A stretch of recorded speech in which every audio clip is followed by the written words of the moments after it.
Merci pour cette communication. On va se recentrer sur les risques relatifs à la grotte Cosquer avec Bruno Arfib, qui est géologue, hydrogéologue, spéléo, plongeur, et tout à fait habitué aux problématiques des karsts littoraux, des sources sous-marines, par son expérience en Crète et dans la région aussi à Pormiou, à Cosquer. C'est un problème intéressant, je pense, qu'il va nous exposer. Merci et bonjour à tous. Donc je vais vous présenter une série de diapositives où je vais vous parler de grottes, mais en fait je dirais plutôt karst la plupart du temps, c'est le nom scientifique, pour parler des grottes et de tous les réseaux de grottes qui sont interconnectés, quelquefois d'ailleurs déconnectés, et qu'on trouve dans un massif calcaire. Également, là sur la première diapositive apparaît uniquement mon nom, mais vous imaginez bien que c'est le travail avec de nombreux collaborateurs, des doctorants et puis de multiples associations. Alors, j'ai choisi de commencer par une photo prise de la mer du Cap Morgiou. Donc, on en a déjà entendu parler de nombreuses fois aujourd'hui. Vous êtes peut-être même venus en le sachant. La grotte Cosquer se trouve dans ce massif calcaire. Et finalement, moi, quand je le regarde, la première chose que je vois, c'est que c'est un massif karstique. C'est un paysage typiquement du karst. C'est-à-dire qu'on trouve falaises, grottes, calcaires, ce sont les éléments essentiels, caractéristiques. 4 photos pour montrer la diversité du karst. Alors, je vais essayer d'utiliser le laser. Oui. Ici, on est toujours à Marseille, à Callongue. Vous retrouvez les mêmes éléments, des falaises ou escarpements. Ici, on n'est pas au bord de mer, même si on n'est pas très loin. Grottes. Et puis, des vides petits ou grands qui peuvent former des grottes dans lesquelles on va éventuellement se promener. Il y a un autre élément sur lequel on reviendra et qui est indispensable à prendre en compte, c'est la présence de l'eau. Là, j'ai pris la fontaine de Vaucluse, parce que c'est la première source karstique de France, première en termes de volume, de débit d'eau qui sort, et on le verra à travers des schémas un peu plus tard. L'eau va avoir un impact majeur et les vides vont se créer en partie en fonction de comment l'eau circule. Alors, si on s'intéresse au karst, bon, bien sûr, aujourd'hui, on est là dans les rencontres Cosquer, donc c'est parce que dans les grottes, on retrouve de l'art pariétal et qu'il y a un côté un peu patrimonial autour de ça. Mais c'est également parce que des karsts, on en trouve dans de nombreuses régions d'Europe et du monde, et qu'elles peuvent accueillir des ressources en eau qui sont indispensables. Si on fait le lien avec les présentations qui ont été données juste avant, on nous a parlé de l'impact de la montée du niveau de l'eau sur les populations. On a vu dans les diapositives juste avant le fait qu'il pouvait y avoir des phénomènes de salinisation des sols et des eaux souterraines. Pour ça, il faut que les eaux souterraines soient en zone côtière. Et là, vous retrouvez la Méditerranée. Et en bleu foncé, les zones calcaires dans lesquelles il peut y avoir des karsts, dans lesquelles il peut y avoir des vides.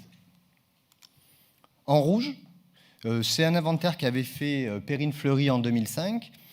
Les sources majeures karstiques, c'est-à-dire les points qui drainent toute l'eau qui va tomber sur le continent et qui va sortir en bord de mer, soit juste au-dessus du niveau de la mer, soit sous la mer, pour former une source sous-marine. Et à chaque fois, donc vous voyez ici en Espagne, en France, en Italie, toute la côte croate, la Grèce, une partie du Liban. Là, ici, il y a eu beaucoup moins d'investigations, mais il y en a aussi quelques-unes au nord de l'Afrique. Eh bien, systématiquement, vous allez avoir de l'eau qui finit en mer, qui va apporter des nutriments à la mer et qui, en même temps, constitue pour l'homme une ressource en eau indispensable. Alors, on va prendre 2 exemples. On ne va pas parler que de la grotte Cosquer, parce que pour comprendre comment la grotte Cosquer s'est mise en place, eh bien, il faut aller ailleurs, il faut aller un peu plus loin, il faut aller dans un réseau qui est un peu plus développé. Et pour cela, on a de la chance, on se déplace de quelques kilomètres et on va aller à Pormiou. Pormiou du nom de la calanque de Pormiou, et qui a une source sous-marine qui sort quelque part par là, en face d'un plongeur d'ailleurs qui passe à ce moment-là, et qui donne un écoulement d'eau comme ceci. Pormiou, c'est une source sous-marine qui donne accès à un réseau gigantesque que j'ai représenté ici. C'est l'équivalent d'environ 2 km de réseau qui a été investigué, observé, exploré sous l'eau. Alors, c'est pas moi qui y vais, ce sont vraiment des gens dont c'est la passion, certains dont c'est le métier, d'autres qui sont uniquement dans le cadre loisir, mais qui sont chevronnés. Et ils ont ramené ce type de photos, ou des films d'ailleurs, qu'on trouve également sur Internet. Et qu'est-ce que vous voyez là-dessus? Vous voyez 3 personnes qui sont, pour moi qui fait plutôt de la spéléologie dans les calcaires, mais pas sous l'eau. Et bien finalement, on est en train de faire de la spéléologie en 3D. Et rendez-vous compte des volumes qu'on trouve sous terre et sous l'eau. On est sur des galeries qui font 10 à 30 mètres de diamètre. 30 mètres de diamètre, c'est un immeuble d'environ 10 étages. Donc c'est quelque chose de gigantesque. Donc des vides gigantesques qui se retrouvent aujourd'hui sous le niveau de la mer. L'exploration, en partant d'ici, de la mer, c'est un schéma très synthétique qui n'est pas vraiment à l'échelle d'ailleurs. Ici, vous avez à peu près 2 km, 2000 mètres, les fameux 2000 mètres qui sont là. Et les plongeurs ont pu descendre jusqu'à plus de 230 mètres de profondeur. Alors, il y a le côté exploit, très très bien. Et il y a également l'observation qui a pu être faite, les mesures qui ont pu être faites et qui montrent que la source sous-marine de Pormiou, que l'on connaissait déjà comme étant saumâtre, un mélange d'eau douce et d'eau de mer, et bien ce mélange d'eau douce et d'eau de mer, il se fait très en amont dans les terres et à grande profondeur. Donc on a l'eau qui tombe sur les terres qui s'infiltre, l'eau de la mer qui rentre, et qui ne rentre pas par le conduit, là où les plongeurs sont rentrés, mais qui rentre par la profondeur. C'est aussi, et on retiendra ça parce qu'on va y revenir tout à l'heure, une preuve que des karstes existent à très grande profondeur sous le niveau marin. Et si vous avez retenu les ordres de grandeur, on nous a parlé de l'ordre de 120-130 mètres sous le niveau actuel, lors du dernier maximum glaciaire, il y a environ 20 000 ans. Ici, on est bien en dessous, on est plus de 100 mètres en dessous. Alors, le deuxième exemple qu'on va prendre, et puis qu'on va comparer quelque part, c'est l'exemple de la grotte Cosquer, donc située au Cap Morgiou. Vous voyez Marseille qui est juste derrière. Vous retrouvez cette photo qu'on a déjà vue aujourd'hui avec le Mucem. Nous sommes là, à 2 pas de Marseille, on retrouve le massif des Calanques et la grotte Cosquer qui se développe dans cette partie-là du massif. La grotte Cosquer, ce n'est pas du tout les volumes de la grotte sous-marine de Pormiou. C'est une centaine de mètres qui donne accès à une grotte semi-noyée dont les volumes sont inférieurs à la taille de cet amphithéâtre. Ce qui la caractérise, c'est la présence d'art pariétal. On retrouve ici le panneau des chevaux avec ses 3 chevaux. On l'a vu à de nombreuses reprises, il est emblématique. Il est emblématique parce que déjà il est superbe, et en même temps parce que c'est lui qui nous permet de montrer assez facilement que la mer monte à certains moments, et que, alors que là sur la photo le niveau d'eau est bas, et bien à d'autres moments le niveau d'eau va être un peu plus haut.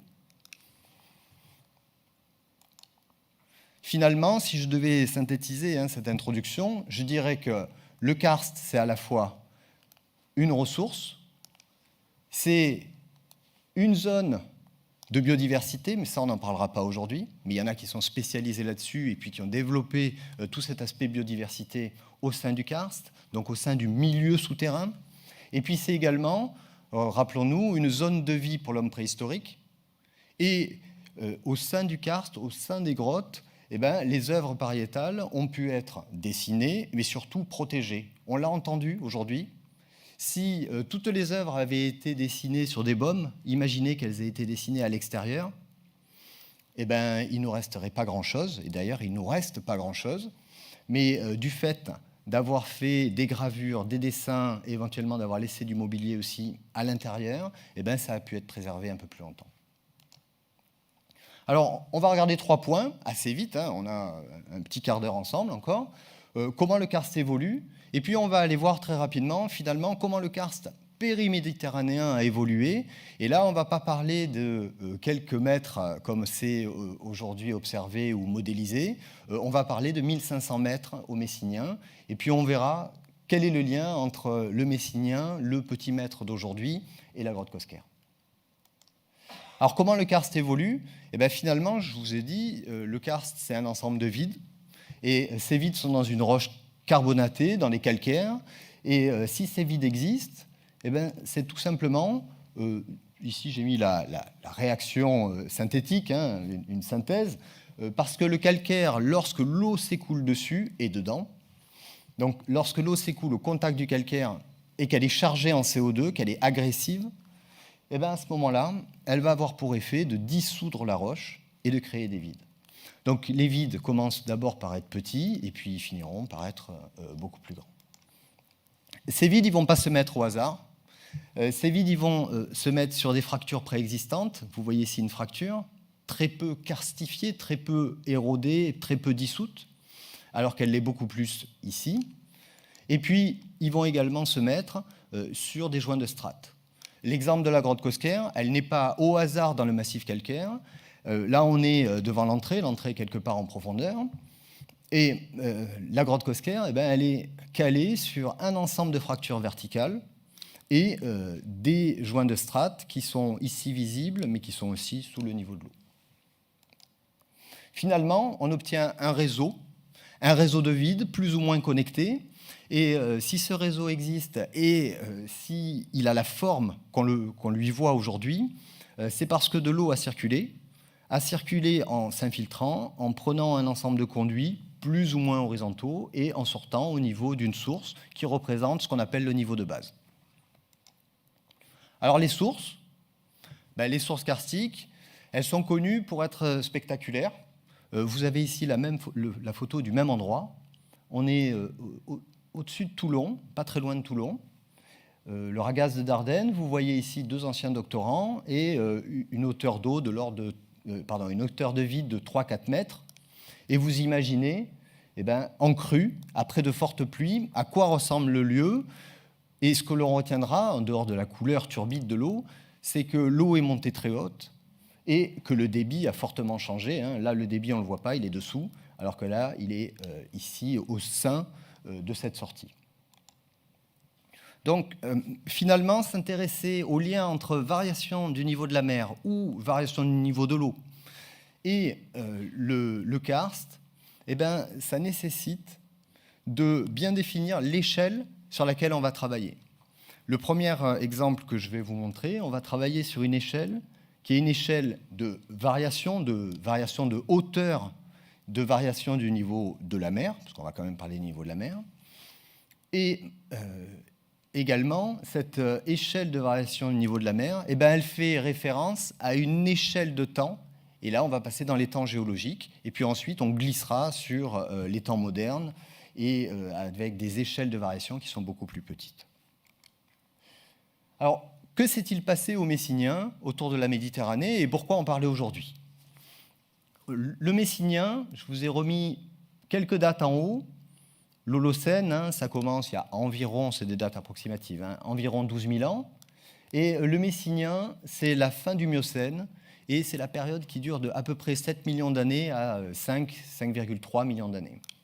Les géologues ont montré qu'au cœur de la Méditerranée, il y a d'énormes accumulations de gypse et de halite, c'est-à-dire une roche qui s'appelle une roche de type évaporite, qui se forme nécessairement par évaporation de la mer. Ça veut dire qu'en faisant des mesures, en faisant des forages, en faisant des mesures géophysiques, on est capable de mettre en évidence qu'au fond de la Méditerranée, il y a des sédiments, là ici des roches type évaporite, qui ont nécessité que la Méditerranée s'assèche.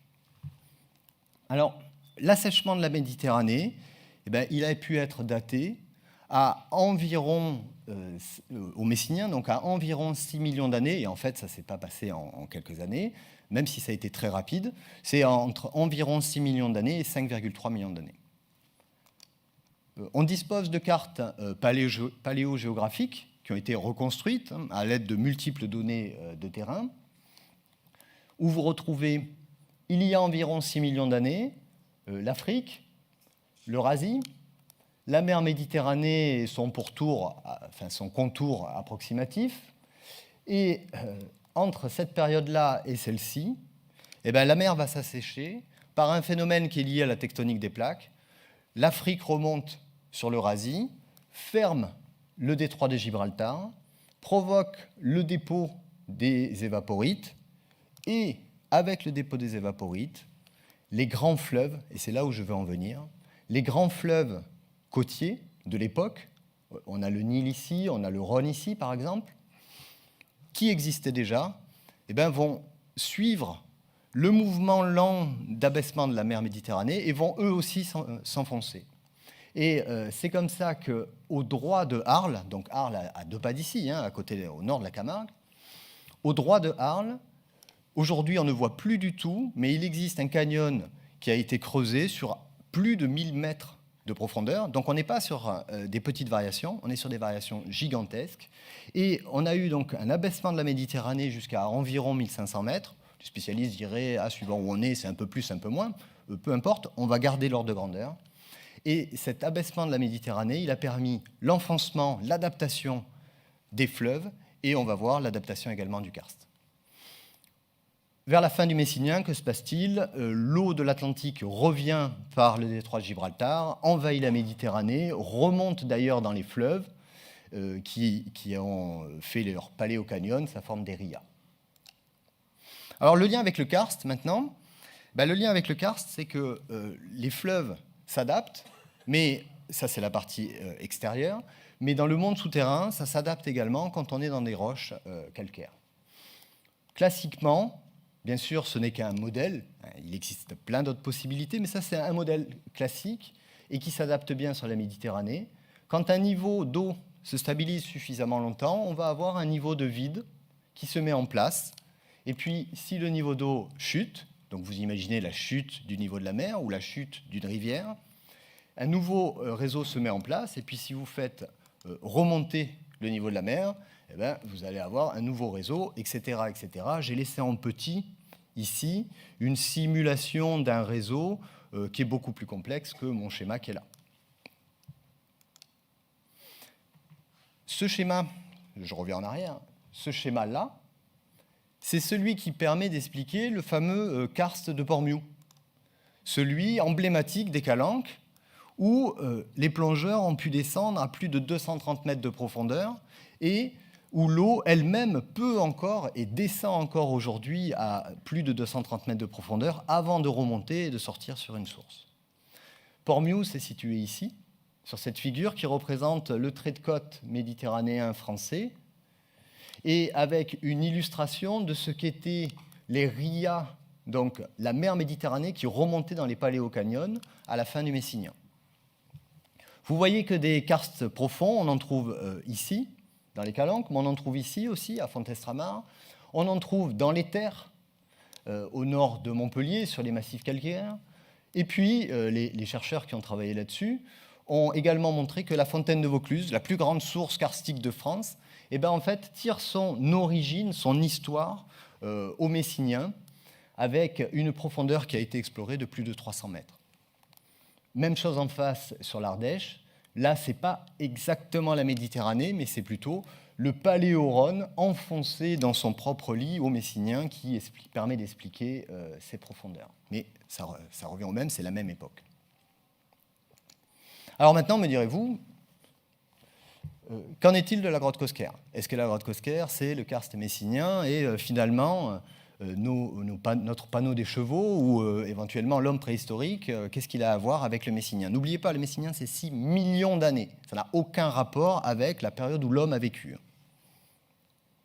Et j'ai sous-titré « Une chance inouïe ».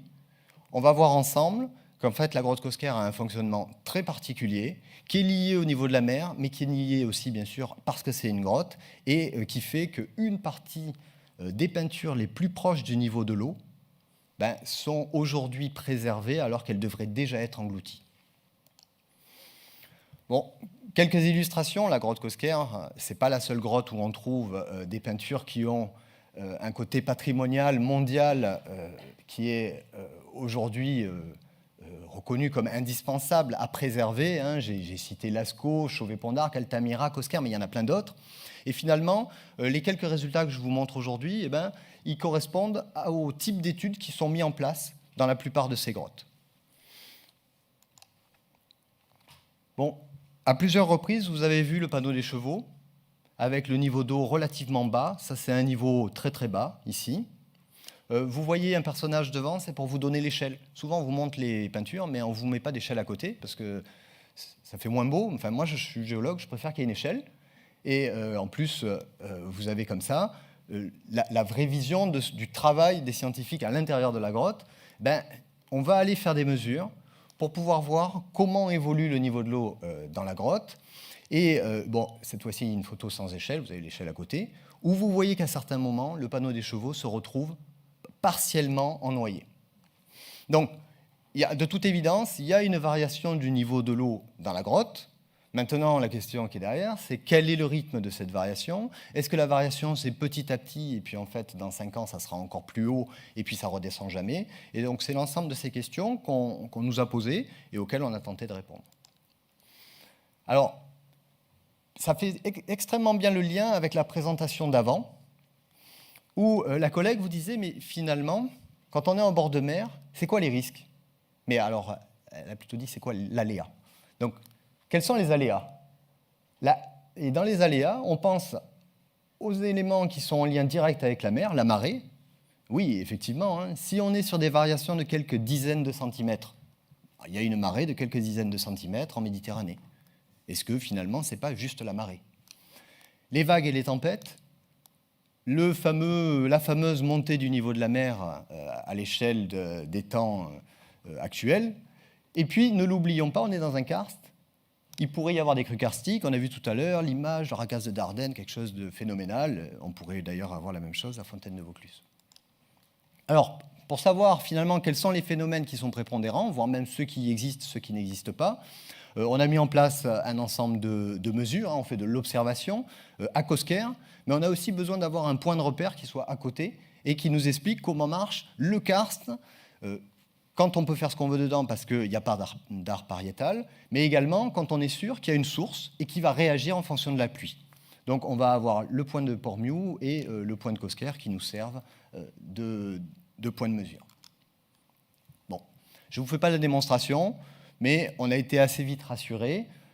Les crues karstiques ne sont pas la cause de variation du niveau de l'eau dans la grotte. Ça aurait pu, mais ça veut dire aussi que la grotte Cosquer est comme un réseau qui est déconnecté. Donc, certes, ça s'est mis en place, les karsts dans les calanques se sont mis en place depuis le Messinien, peut-être même un peu avant, voire même carrément avant, et ont évolué jusqu'à nos jours. Mais par contre, la grotte Cosquer a cette spécificité et on va dire cette chance qu'elle est déconnectée du bassin versant amont. Il nous reste les 3 autres prétendants. Et là encore, on va avoir une nouvelle chance. C'est les quelques diapos que je vais vous montrer maintenant. C'est que, oui, la marée va intervenir pour faire varier le niveau de l'eau dans la grotte. Oui, les vagues et les tempêtes vont intervenir pour faire varier le niveau de l'eau dans la grotte. Oui, la montée du niveau marin va intervenir. Mais, actuellement, il y a un phénomène particulier qui évite à la mer de monter plus vite, enfin au niveau d'eau dans la grotte, de monter plus vite que ce qui monte dans la mer. Donc on est un peu dans le phénomène inverse de tout ce qu'on nous a décrit. On nous a dit, oui, la mer monte, c'est vrai, elle monte vite, très vite, de plus en plus vite, mais dans la grotte Cosquer, elle est montée un peu moins vite qu'ailleurs, et tant mieux.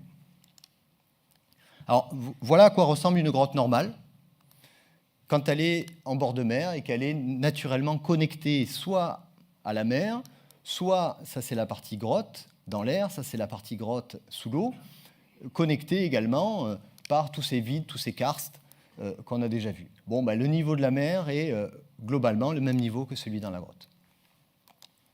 À la grotte Cosquer, je vous laisse les 2 schémas, c'est pas ça. À la grotte Cosquer, et ça a été vu dès le début, parce que les plongeurs ont un baromètre, un profondimètre, un appareil qui donne la pression.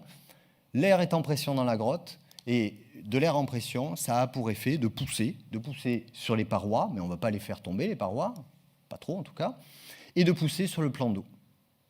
Ce qui veut dire que, et ça on l'a découvert dès le début, donc moi j'y étais pas du tout, dans les années 90, l'air est en surpression, donc le niveau d'eau dans la grotte Cosquer est plus bas que le niveau de la mer qu'on pourrait attendre,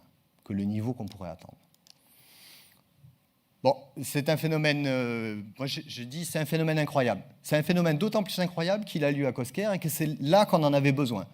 J'ai visité des milliers de grottes et ce phénomène, je ne l'ai jamais observé comme ça. Donc on a vraiment quelque chose qui est inouï et qui est au bon endroit. Conclusion, disons, à l'époque, dans les années 90, quand la grotte est découverte, officialisée, etc., il a tout de suite été dit, ne faites surtout pas un trou dans la grotte, à travers la voûte, parce que si vous faites un trou, eh ben, l'eau remonte, la surpression est perdue, et l'eau remonte au niveau de la mer. Donc ça a été tout de suite vu, et heureusement, ça n'a pas été fait. Bon, ça explique aussi qu'on continue à aller à la grotte en plongée et en spéléo, vu qu'on souhaite maintenir cette surpression. Alors, maintenant, qu'est-ce que nous a montré le suivi hydroclimatique? Finalement, pourquoi la grotte est en surpression? Alors, un suivi hydroclimatique, ça ressemble à ça. Alors, c'est peut-être un peu flou, mais ce n'est pas bien grave. C'est juste pour vous donner une idée. C'est des dizaines et des dizaines de graphiques comme ça qui vous montrent au cours du temps comment évoluent les pressions, les températures, les salinités, les niveaux d'eau. Et une fois qu'on compile tout ça, donc ça, c'est des travaux qui sont en cours, hein, vous avez la chance de voir des premiers résultats, mais là, on va, avec un doctorant, démarrer sur 3 ans pour aller plus en profondeur. On peut déjà montrer que finalement, aujourd'hui, le niveau de l'eau dans la grotte, eh ben, il dépasse jamais le niveau moyen de la mer. Ça veut dire que vous reconnaissez le panneau des chevaux ici. Quand on vous montre le panneau des chevaux qui est noyé jusqu'ici, eh ben, en fait, il est noyé jusqu'ici, mais il n'est pas noyé au-dessus. Et surtout, ça correspond à peu près au niveau de la mer qui est à côté. Donc la grotte est vraiment tout le temps en surpression, et il ne faudrait vraiment pas perdre ce phénomène. Deuxième résultat qu'on peut trouver, qu'on a acquis, quelle est la variation maximum qu'on observe?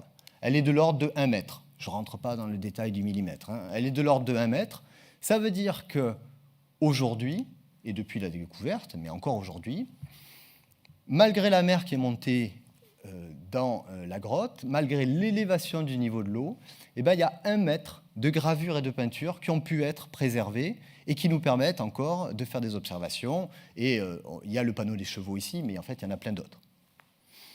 Également, autre résultat, imaginez les vagues qui viennent taper sur le massif calcaire à l'extérieur de la grotte. 2 mètres, 3 mètres, 4 mètres, 5 mètres, il n'y a pas de problème pour avoir de temps en temps des grands coups de mer qui nous amènent 5 mètres sur les falaises. Eh bien, la grotte amortit complètement toutes ces grandes vagues. Ça veut dire que quand ici, il y a 1 mètre, 2 mètres, 3 mètres, 5 mètres de hauteur d'eau en plus, eh bien, dans la grotte, ça reste à peu près calme. À peu près calme, en tout cas, ça ne monte pas plus haut que le niveau moyen de la mer. Et puis, on confirme également, parce que des données existaient au préalable, hein, mais on confirme également que le niveau le plus bas dans la grotte, celui que j'ai dessiné finalement, eh bien, il s'observe durant les tempêtes. Donc on est un peu à l'inverse de ce qui se passe en zone côtière quand on est en zone habitée.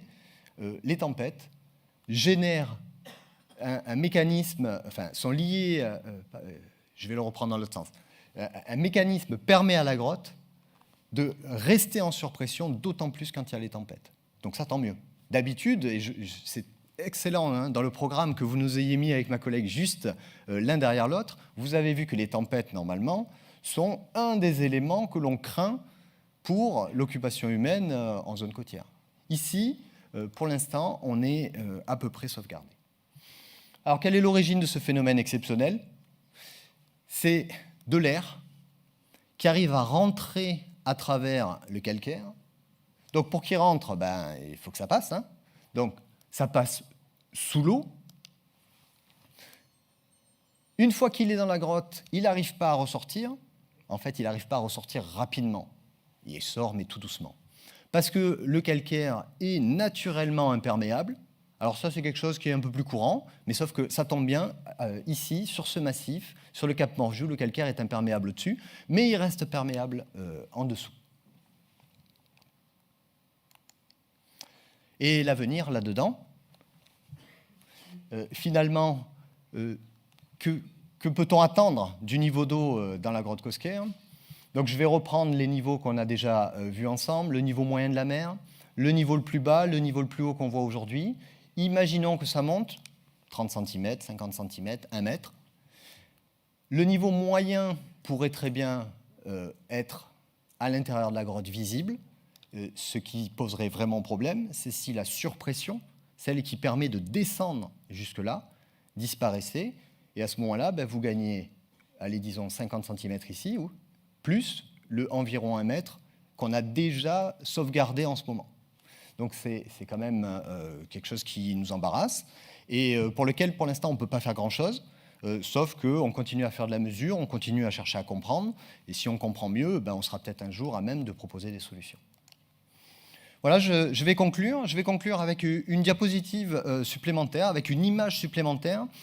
C'est l'image vue du sud en direction du nord, du territoire des Calanques de Marseille qui sont là, où on voit derrière la Sainte-Baume, où on voit Martigues, l'étang de Berne dont on nous a parlé aujourd'hui, et puis on aurait Toulon quelque part par là. Et au droit des Calanques de Marseille, on a ce vaste plateau continental, qui est un plateau qui est à 50, 70, jusqu'à 100 mètres sous le niveau de la mer.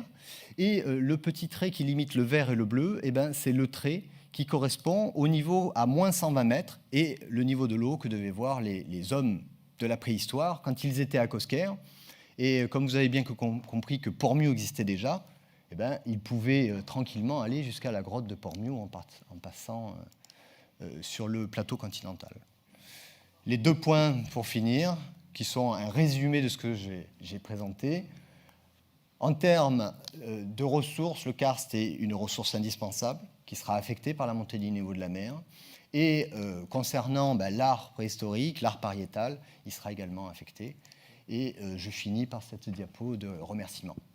Voilà, merci.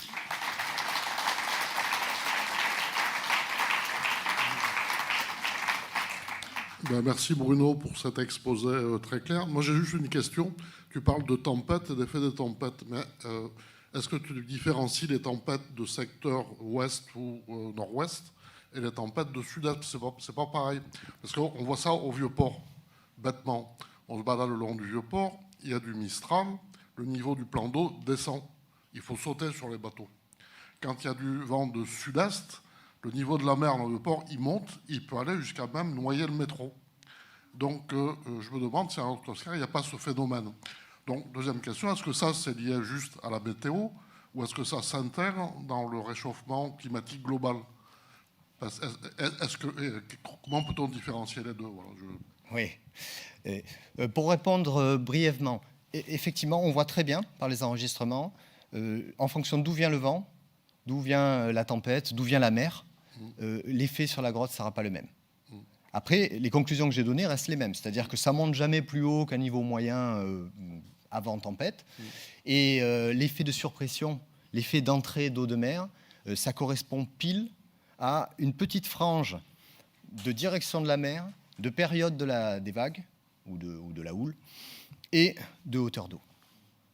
Quant à différencier le signal d'aujourd'hui, disons commun, avec l'évolution du niveau marin, ça j'espère qu'en faisant un peu de traitement de signal, donc de la physique ou de la géophysique, sur les courbes, on arrivera à les discerner. Changement météo à court terme et changement global à très long terme. Ouais. Voilà, comment différencier les deux, c'est un peu les questions qu'on peut se poser. J'espère que dans 3 ans, on répond à la question. Oui, c'est un bon sujet de thèse, ouais, voilà. Effectivement. Bon, s'il y a des questions par ailleurs, on a un peu de temps.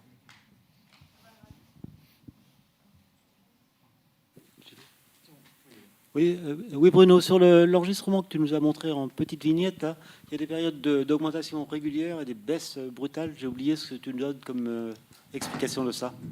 Ouais. A priori, je ne peux pas revenir dessus, mais oui, sur l'enregistrement en continu, on voit que ce n'est pas tout calme et qu'il y a une frange de variation.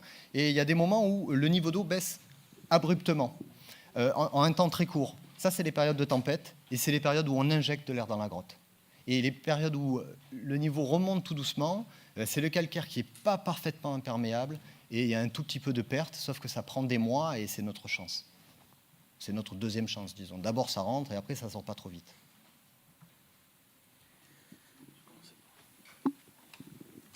Oui. Je n'ai pas compris l'injection d'air dans la grotte. Comment ce phénomène peut-il se produire? Alors, je pourrais vous répondre de 2 manières. D'une manière très simpliste, c'est de dire il faut qu'à un moment, l'air arrive à passer dans la roche, poussé par les vagues, et à ressortir dans la grotte.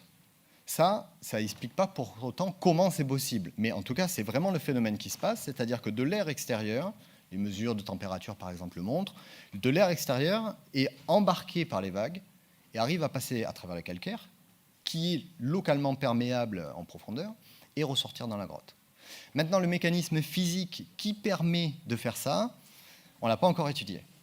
Je suis sûr qu'un physicien spécialiste de la question aurait la réponse, mais on n'a pas encore collaboré avec eux. Là, déjà, on a les données. En fait.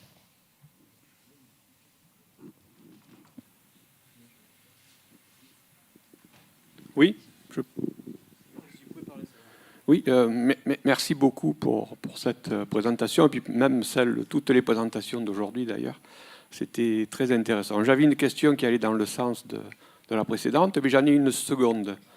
C'est une question que je me suis toujours posée. Quand on voit le profil, la coupe de la grotte Cosquer, il y a une première cavité qui est sur la plus à droite, qui est toute en hauteur, et puis celle où il y a les DCM pariétaux. Et les deux compartiments sont reliés par un segment qui est en hauteur. Donc il y a de l'eau dans les deux cavités. Comment est-ce possible? Ça veut dire que l'eau dans la grotte Cosquer va au-dessus monte jusqu'au niveau du passage pour aller dans la seconde, ou il y a une autre entrée d'eau? C'est l'existence des multiples vides dans les calcaires sous le niveau de la mer. Et ces multiples vides, ils se répercutent partout dans le massif. Et à ce moment-là, c'est les vases communicants. Donc, entre les deux salles, le niveau d'eau est exactement le même, parce que dessous, dans les petits vides, l'eau arrive à passer. Et donc, quand on monte d'un côté, on monte de l'autre, et ça monte d'un côté parce que la mer monte aussi. Oui, il y a 20 000 ans, la grotte était à sec. En dessous du niveau actuel de l'eau, il y a sûrement des peintures, on peut supposer qu'il y a des peintures ou même des gravures. Est-ce que vous avez une idée sur cette question? Alors, je ne suis pas le plus à même pour répondre parce que je ne suis pas ni préhistorien ni archéologue. Mais tout de même, oui, il y a eu des peintures et des gravures. Il y a eu le façonnage des parois de la cavité, sauf que la montée de l'eau au contact des parois dégrade l'art rupestre, dégrade les peintures et les gravures. Et aujourd'hui, il n'en reste pas de traces. Oui, j'ai une question bête à poser.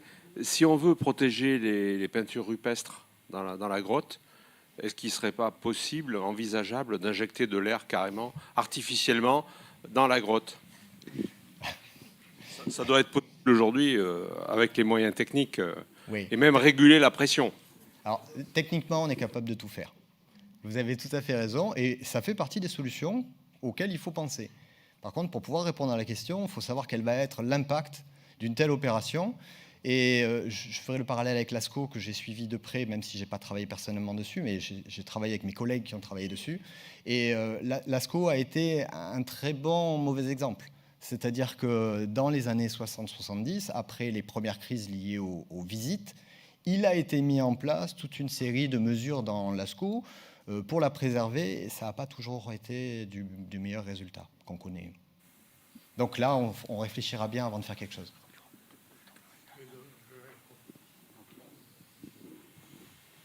Je pense que l'heure tourne. Merci Bruno. Je vais me concentrer très fort pour faire apparaître à l'écran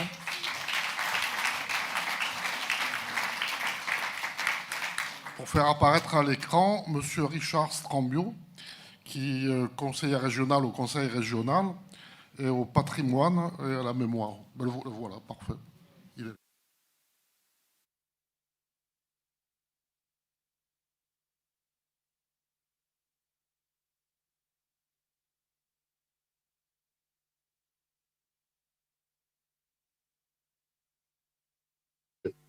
Et je vous remercie à votre invitation de le faire au nom de Renaud Muselier, notre président.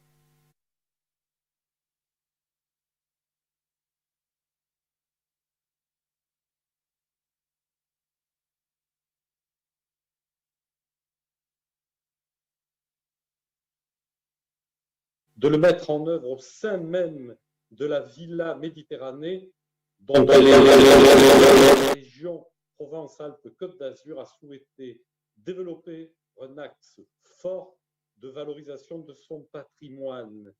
Elle agit dans le cadre de sa politique environnementale portée à bout de bras par le président Muselier qui en a fait un axe majeur de son action.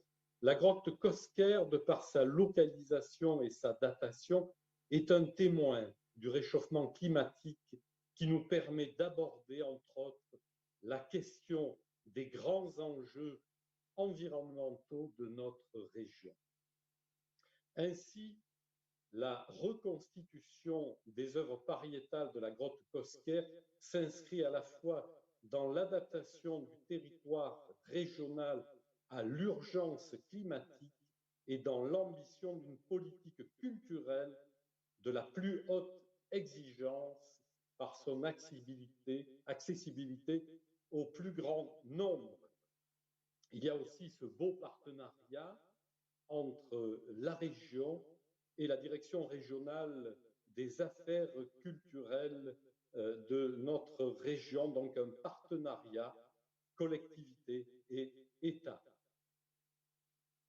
Aujourd'hui, mesdames et messieurs, vous êtes interrogés sur l'histoire du climat et des hommes dont la grotte Cosquer nous offre un émouvant témoignage. Sa situation même de grotte immergée donne un relief particulier à votre réflexion cet après-midi concernant justement la montée des eaux et son impact sur l'humanité. Rappelez-vous Claude Lévi-Strauss qui disait de notre civilisation, une civilisation qui est grouillante, trouble à jamais le silence des mers, une civilisation surexcitée, disait-il. C'était en 1957. Dans la région sud, nous avons élaboré un plan en faveur du climat, baptisé « Gardons une cope d'avance » qui affiche des ambitions en termes de limitation des gaz à effet de serre et du développement des énergies renouvelables. Ce plan nous permet aussi de considérer le monde maritime méditerranéen comme étant des enjeux de l'adaptation au changement climatique et étant ainsi un laboratoire d'expérimentation de solutions innovantes pour le futur de notre Méditerranée. Rappelons que le linéaire côtier de Provence-Alpes-Côte d'Azur s'étend sur près de 1000 kilomètres avec 43% en façade méditerranéenne. Pour ce qui concerne notre pays, il couvre 3 départements littoraux et concerne 65 communes. 70% de la population régionale se concentre sur ce littoral fortement artificialisé. L'activité touristique saisonnière polarisée sur ce littoral accentue encore la pression sur les écosystèmes côtiers et marins essentiels à l'activité de notre région. L'enjeu de conservation de ce capital naturel, toujours plus fragilisé par les effets du réchauffement climatique et les phénomènes d'érosion induits, apparaît dès lors essentiel pour la préservation de notre cadre de vie et le développement de l'ensemble de notre région. Je veux rappeler ici que la région intervient pour l'amélioration des connaissances des écosystèmes marins, que la région encourage au développement de mesures de non-dégradation du milieu et de restauration écologique afin de préserver les habitats des fonds côtiers et garantir la pérennité des activités socio-économiques qui en dépendent. L'accompagnement du développement d'aires maritimes protégées afin de garantir des mesures de conservation, protégeant la ressource, valorisant la biodiversité marine et impliquant l'ensemble de ces acteurs. Il y a aussi la sensibilisation des publics à la biodiversité marine. C'est bien là qu'il faut faire preuve de la plus grande pédagogie pour nos élèves, pour nos jeunes, afin de faire partager le plus largement possible les enjeux et cette impérative nécessité d'agir. Et comme le confirme le dernier rapport du GIEC, l'élévation du niveau de la mer et les événements météorologiques violents qui risquent et vont fortement impacter les territoires littoraux dans les années à venir avec des conséquences de phénomènes tels que l'érosion des plages et des falaises, la montée des eaux côtières, les inondations, submersions et bien sûr la salinisation de nos nappes phréatiques. C'est pourquoi l'appel à projet adaptation des littoraux au changement climatique voté par les élus régionaux en assemblée plénière le 23 avril dernier a pour ambition d'accompagner les collectivités pour faire des territoires littoraux des espaces résilients face à ce dérèglement climatique et au changement global annoncé. Par ailleurs, un partenariat entre la région Sud et le parc national de Porcro, avec le centre de découverte du monde marin de Nice, ainsi qu'en Italie, la Ligurie, la Toscane et la Sardaigne, a permis la naissance du projet Neptune dans un cadre qui est celui du programme européen interrégional Maritimo dédié aux activités sous-marines en Méditerranée. L'objectif général de ce projet est de définir et de mettre en œuvre une stratégie transfrontalière franco-italienne pour la gestion de sites sous-marins à haute valeur naturelle, bien sûr, et culturelle, visant à créer des activités sous-marines de loisirs. L'objectif est de faire de Provence-Alpes-Côte d'Azur, qui est le berceau historique mondial de la plongée sous-marine, d'en faire le leader européen de la filière d'excellence subaquatique méditerranéenne, intégrant des diverses composantes comme, bien sûr, l'économie, le tourisme, la culture, le sport, la formation et, bien sûr, l'environnement. Le projet COSCER s'inscrit pleinement dans cette dynamique de respect absolu de notre environnement méditerranéen. Je vous remercie d'y contribuer par la mise en commun de nos savoirs. Ils nous permettent de situer l'ouverture prochaine de la grotte reconstituée en juin 2022 dans une perspective scientifique tout aussi essentielle que celle qui est liée à l'attractivité du territoire, au développement touristique et surtout à la sensibilisation de tous les publics. Je peux me réjouir en tant qu'élu et modeste historien de suivre désormais pour la région vos travaux à venir et je vous donne donc rendez-vous pour les prochaines rencontres. Bonne fin de journée. Encore merci pour vos interventions et tout votre investissement personnel sur ce beau programme. Une bonne soirée et à bientôt. Merci.